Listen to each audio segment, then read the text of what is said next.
The midday sun beat down mercilessly upon the sprawling vineyard, casting long, shimmering shadows across the dusty rows of vines. A lone fox trotted through the heat, his orange fur matted with sweat. Every few steps, his stomach let out a hollow, echoing growl that seemed to vibrate in the heavy stillness of the afternoon.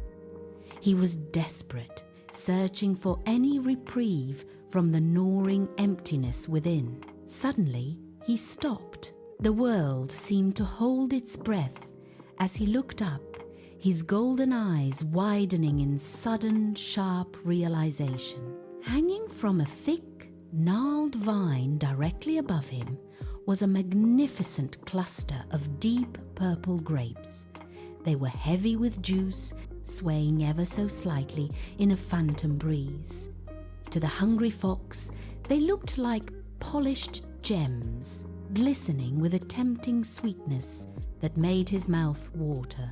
He began to circle the vine like a predator, his gaze locked onto the fruit. He studied every branch, calculating the distance, his muscles beginning to ripple under his skin as he prepared for the first attempt. He crouched low to the ground, his hind legs coiling like steel springs. With a sudden burst of energy, he launched himself upward, his front paws clawing at the empty air. He fell short, landing hard on the dry earth with a dull thud. He didn't stop.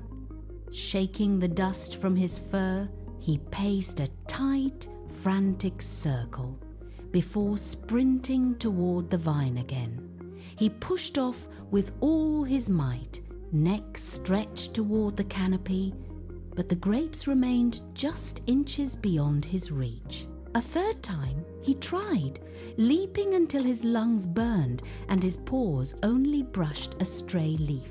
He collapsed into the dirt, his chest heaving and his legs trembling from the sheer exertion of his failed ambition. He lay in the shade for a long moment, watching the purple skins catch the light. Slowly, he stood up and meticulously dusted off his tail.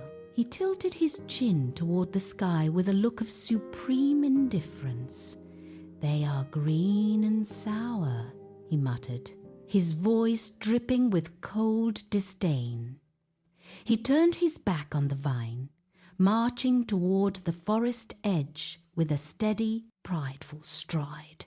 He never once looked back at the fruit he could not reach, leaving the vineyard behind as if he had never wanted the prize at all.